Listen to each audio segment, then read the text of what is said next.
this time back with 6 books in isolation. And first of all, I'm not the first person to cover this. I watched Amanda the Jedi's channel. I've seen a few other reviews, so literally I'm just basically going over what other people did.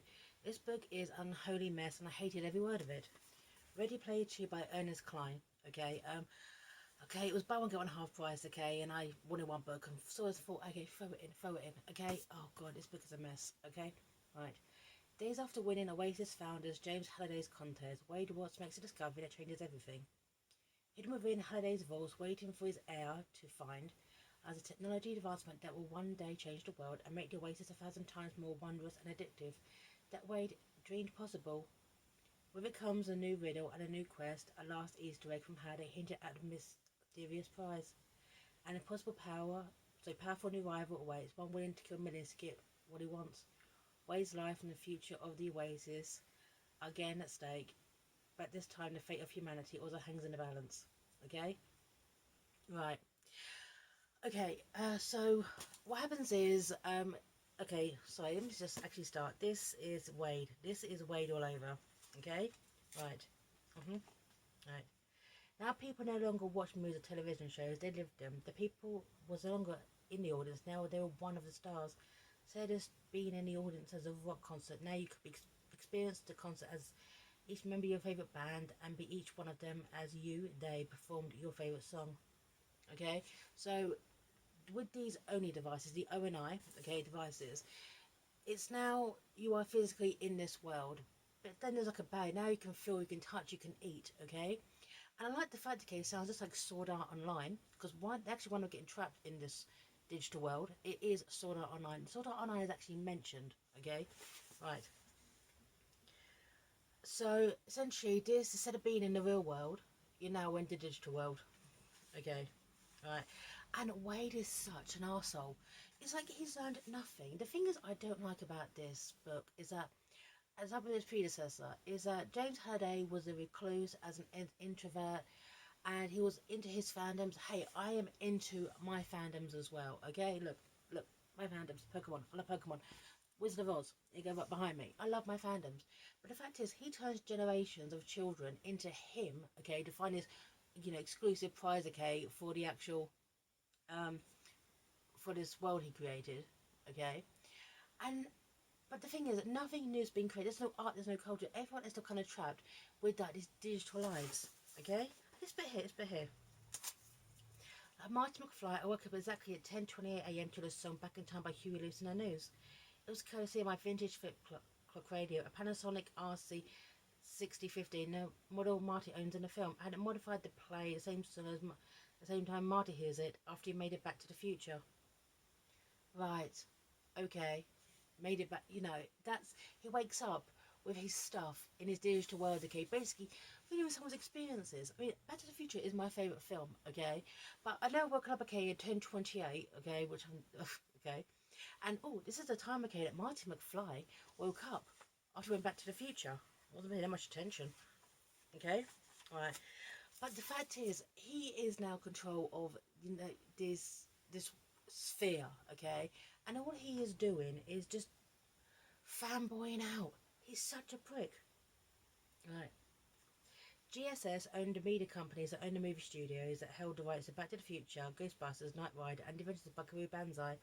Paid heavy license fees to states of Christopher Lloyd, David Hasselhoff, Peter Weller, Dan Aykroyd, and Bill Murray. I was able to cast computer-generated factors for similar actors of each of them in my film. They're basically non-player characters, just enough verbal intelligence to take verbal directions. After I placed them into my virtual movie sets in GSS's popular cinema movie creation software. Okay, that's a sentence. This allowed me to bring my long-standing fanboy dream to life, an epic crossover about Dr. Emmett Brown and Dr. Buckaroo Banzai teaming up with Night Industries to create a unique interdimension time vehicle for the Ghostbusters. I must use it to save all 10 known dimensions from a fourfold crossover that could tear apart the fabric of the space-time continuum. Right. Yeah, he's just basically taking on franchise. Nothing. One thing I hate about this world is everyone is living in their past. Okay, everyone's living everyone else's lives. Okay, there's nothing new. There's nothing being created. There's no culture. There's no art. Okay, I mean it's set in further on in the future. Okay, but hey, a team up came between the Ghostbusters and Dr. Airbrand and Bakuru Banzai, and I've got no idea how Bakuru Banzai is. I'll have to look that up later. Whatever. Whatever. Right.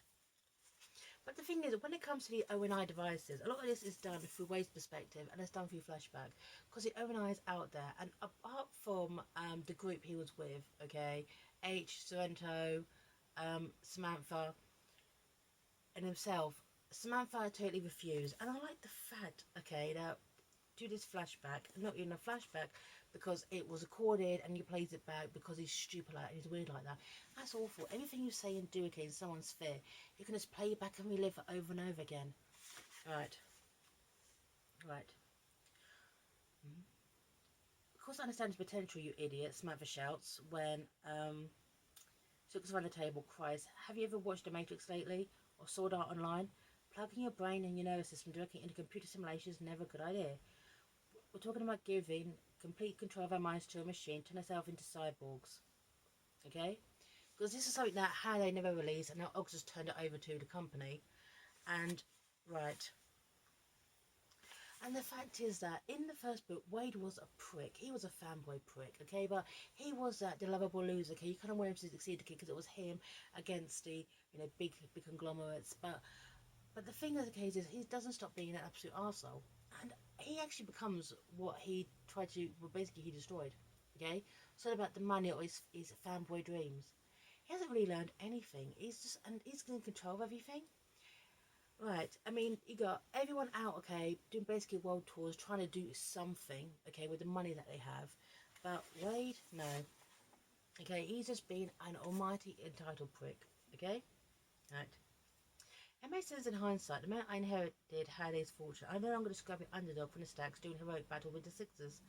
I'm not just another arsehole billionaire living a life of ease in his ivory tower. None of the stuff my friends and I did to help humanity seemed to make any difference.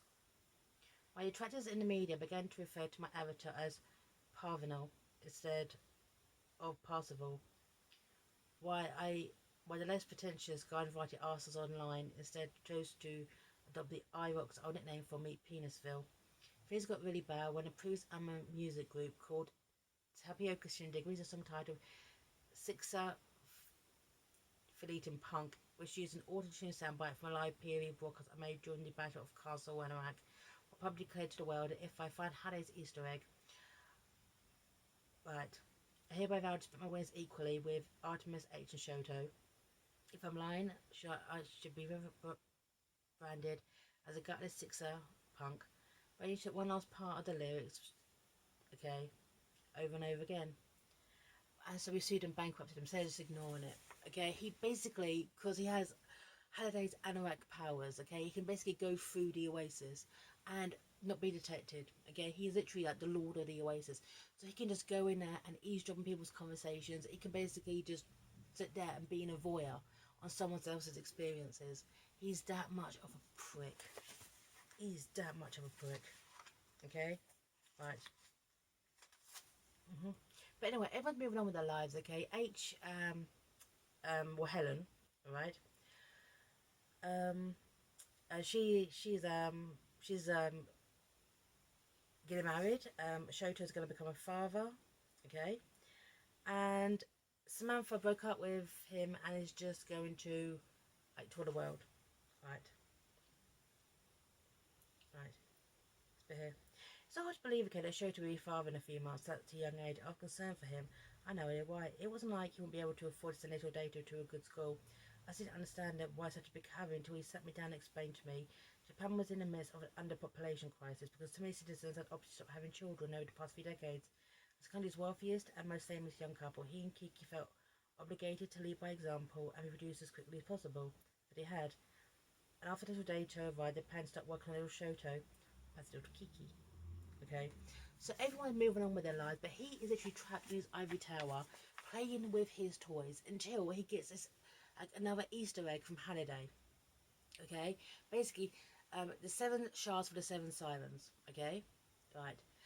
So he's got another quest. He's the heir. He has to fulfill a quest, but he doesn't. He sends it out there. He sends this quest out there for other people to try to solve, essentially turning people into him all over again.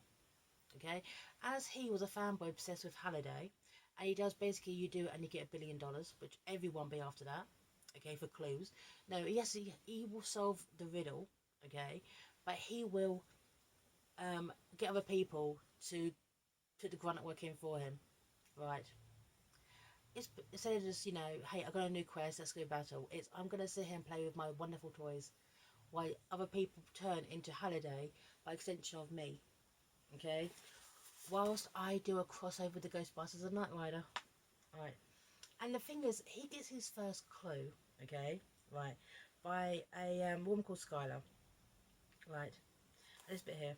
Right, um, log into her name was Skylar Callisto Adkins. According to her private user profile, she was unmarried, 19-year-old Caucasian female, and she lived in Duncanville. Since it already violated her privacy, I started to go full on Big Brother and had a look at her headset feeds. Right. When I put up Skylar's headset feeds, I'm not prepared for what I saw. The darkened interior of an ancient Airstream trailer lit bright up by green by night vision filters. I could see a helicopter bot silently washing dishes at the miniature kitchen sink. Right. It's a battered Ogami SWAT bot, so named because we use it as a telebot and autonomous domestic helper robot. A sauna pistol shot pump shotgun in a massive hole structure's back. You apparently use it to do more than just the dishes. So Skylar lives in this crapsack world, and I was like, oh great, Sky's gonna come into this. Sky's gonna basically become part of the new Sixes. Okay? No. No, no. She's there briefly. Okay? She's there briefly. And then this bit, okay, because Wade is anorak, so he's just violating people's privacy. Okay? Right. Right. So my test felt hollow. I closed all the vid feed windows and scanned Sky's user profile for more information about her. Our school records included a scan of her birth certificate, which was another surprise. She'd been at DMAB, designated male at birth. Discovering this minor detail didn't send me spiraling into a sexual identity crisis the way it probably would have back when I was younger. You're only a few years older than you were before, Wade. Thanks to years of surfing only Ned, I now know what it felt like to be all kinds of different people, all having all different kinds of sex. I've experienced sex of a woman by being another woman, sex of a man as being a woman and a man. I done playback of sexual different flavours of straight and gay and non-binary sex. What the hell was non-binary sex? I set up pure curiosity, and I'd come away with the same realisation that most uneasers came away with. Passion was passion, love was love, regardless of who the participants involved were, or what sort of body they were assigned at birth. What the hell is non-binary sex? And one thing that's actually really, really disturbing, because Wade's just reducing someone who just happens to be a transgender female, okay, as Skylar, is a whole kind of, oh, it's cool, okay, that she's living her true life, even though she's living this cracksack world, okay? Sky's living her best life and living her life true to herself, even though she's in very, very crappy circumstances in the real world. But because I've just reduced her experiences as being a trans woman, okay, to sex. What the hell are you talking about? That's a total dick move. Right. Right, but all Skylar does is really in this book is she finds the first clue for the 7 shards, okay, for the Siren Soul. And then everyone who's in the ONI, okay, is basically locked in there. It is literally Sword Art Online. They are stuck in Sword Art Online. And now the rest of the Sixes have to get together. And Skylar's kind of helping out her own little band in the background. And when Skylar actually meets Wade, she falls to her knees like, I am at your service, kind of shit. Okay, gets $1 billion, by the way. And just takes it from there. But the fact is that Wade isn't the catalyst for this, okay? It's Skylar, okay, he does the grunt work, okay? Didn't have to go to these different worlds, okay? And it's totally the thing. One of them is Prince World, okay? That's interesting to work, okay, because H, or Helen, okay, she was a big fan of Prince until further along in his life. Prince adopted a lot of we call kind of homophobic mindset, if you will. And so this is kind of like, as this is like a destruction of Halliday as well, because the kind of man he truly was. It's kind of taking these idols and kind of destructing them as well. Alright, this bit here. But this, oh, by the way, cock up here. We passed the Gotham Art Museum, which I recognise as a set from Tim Burton's Batman film from 1990. Was it 1989? A movie which Prince wrote the soundtrack. Another of the few meager pieces of Prince-related knowledge I need to get from my HUD. Right. No, actually that was Danny Elfman. He did a few of the songs, okay, including Bat Dance. But the actual score was written by Danny Elfman, and I knew that.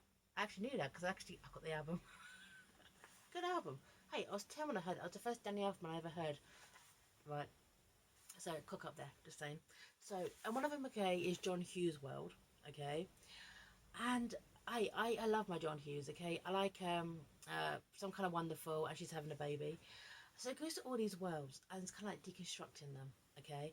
One Prince World, John Hughes World, one being the Lord of the Rings, but a lot of it is Silmarillion. The problem is this. Now, I am not a big fan of Prince, okay. His music was okay, but I was a fan of him in general. John Hughes, fine. Silmarillion, not a big fan of either.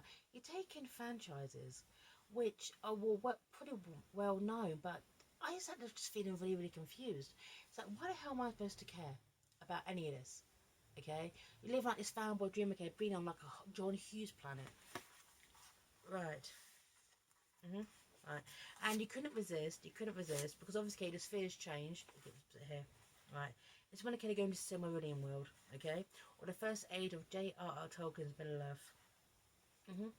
Right. No hobbits, she said seriously. No hobbits, I replied. Just elves, humans, and dwarves. Let me guess, she said. They're all white, right? White elves, white men, and white dwarves. I bet everyone we counted on this Tolkien planet is going to be white, right? Said of course the bad guys, the black-skinned orcs. Salman and White was a bad guy. I probably lose my temper. We don't have time for literary criticism right now, H. Fine, it might be, okay? Well, okay, Z, she replied, holding both of her hands. Geez, call you tall. We'll table that discussion until later. Okay, imagine this conversation taking place whilst in the real world. Billions of people are literally having their brains fried whilst they're stuck in this only device. They can't get out. And these people are taking a stop to have this conversation, okay? Because they're going to J.R.R. Tolkien's world. It's ridiculous. It's kind of, oh my god, they're going to be all white. This, well, people would actually have the conversation at this point. Oh yes, sorry, billions of people are about to die due to a device which you're part of it, and you're going to stop to say, oh, sorry. Okay. So anyway, the reason behind this is all this started is that because Halliday loved Kira Morrow, who was obviously the wife of Ogden Morrow, who died of cancer. I believe it was cancer at some point within the story, and he loved her. He absolutely loved her. She was not even the one that got away. She was not even the lost Lenore. He was just too shy to approach her.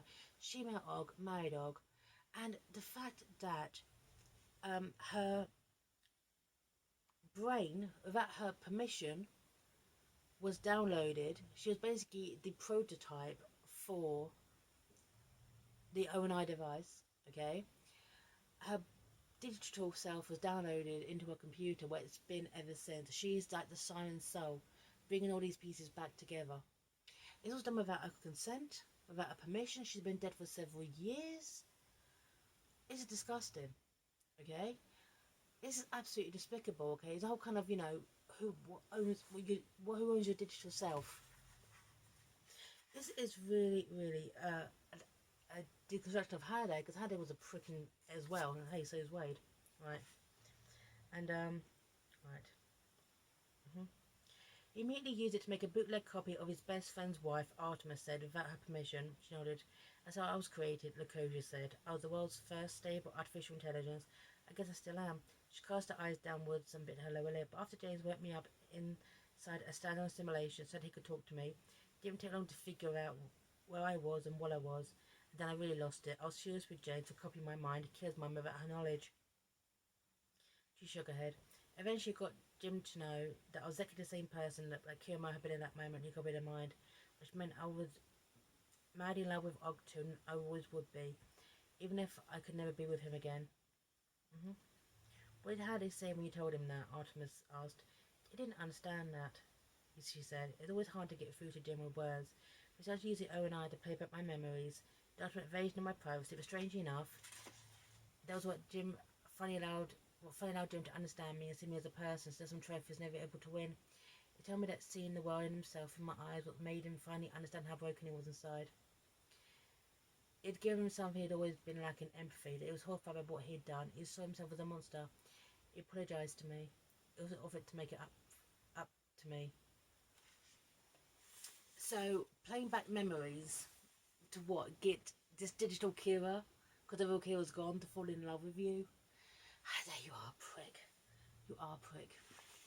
An absolute prick. But the thing is, okay, is that it ends. Now, at this time, Wade is being constructed in this kind of like this spaceship, okay, to travel the stars. And instead of him, he stays on Earth. And this entire story has been told through the perspective of the digital copy. The digital copies, okay, are going throughout space while the humans stay on Earth. Basically, these digital copies are like the last vestige of humanity travelling through the stars. Okay, they are AI. They are AI travelling through the stars. And you mentioned, okay, that Shoto's wife was uh, pregnant. Okay, right. So her digital self was copied, and now she went through the emotions of being pregnant. She felt that she was pregnant. Her digital self then is on the spaceship watching the child that she didn't give birth to, but she felt grow inside her digital body, being raised on Earth by his human parents, and they're like the godparents. That sounds a bit messed up to say, actually, but that's how it sounds like. Right. Right. But also, okay, right. Sheldon Kiki had the baby boy Data. He's happy and healthy, and we all have the honour of being his godparent.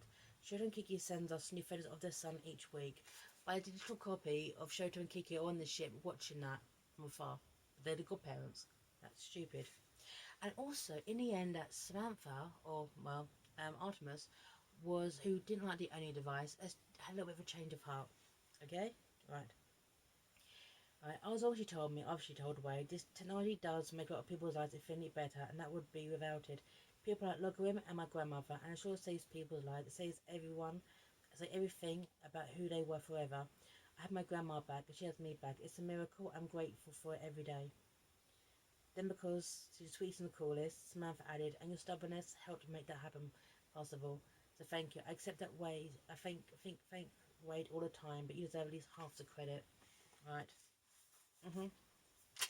So Arcadia, the ship that they're on, okay, right, stored inside a sprawling Arcadia simulation, backed up on a redundant array of solid-state hard drives, is a bedded ship. Is digital library of humanity's greatest hits. All our books, movies, and music, and games and art. We brought it along with us, a back of our entire civilization that will thrive as long as we do. All of human history and culture, a record of everything that humans were and are, is still stored here aboard the ship like a cosmic ark, and a digital time capsule of who we were and who we still are. And one day, perhaps, we'll finally find another civilization like ours to share it with, and then we'll finally get a chance to compare notes. So they're digital people on this ship, okay? It's like, so basically, it's like the ONI on in real time, okay? It's like the ONI on this ship traveling through space. And this was Wade, the digital Wade, telling this story, okay, of how they got here. This book is an unholy mess. I felt nothing towards the characters, and the thing is, I was born in the latter part of the 1970s, so all like the kind of like geek references, yeah, I got a lot of, but if someone who knew nothing about John Hughes or Prince or the Silmarillion, they would have been confused. Hell, I felt confused, and I lived through this time. So I did not like this book. It's in a sprawling mess. Where is this the prick? It's confusing, the loads of errors, and the whole thing, okay, was that Halliday was such an arsehole that he downloaded everyone's digital self. When you put an ONI device, there's a digital copy of you that was done without your permission. It's disgusting. So I did not like this book. I know other people have done better reviews of it as me, but I did not like this book. I didn't like the subject matter. I didn't like the fact, okay, it went nowhere. The idea, okay, of Wade suddenly becoming the head of the ONI, so the OSS. suddenly becoming the, basically the guy in charge. On other kind of brings, the fact is actually try to save humanity. Now we're just going to plug ourselves into the digital world and solve this mystery. To find out, okay, that the Lord and Creator Halliday, okay, was a prick. By the way, Og dies. Sorry to throw that in. Here you go. So, but he literally puts an O&I device before he dies, so he actually is able to join Kira in the afterlife and have a digital self. So, thanks to this, no one ever dies. Right, it's a twisted kind of immortality, really, isn't it? Anyway, I'm signing off here. 60 books in isolation. Ready Play 2, Ernest, Cline. Don't recommend it. Hated it. Hate the first. Hate the second. God, is it going to be a Ready Player 3? I hope not. And sign off here.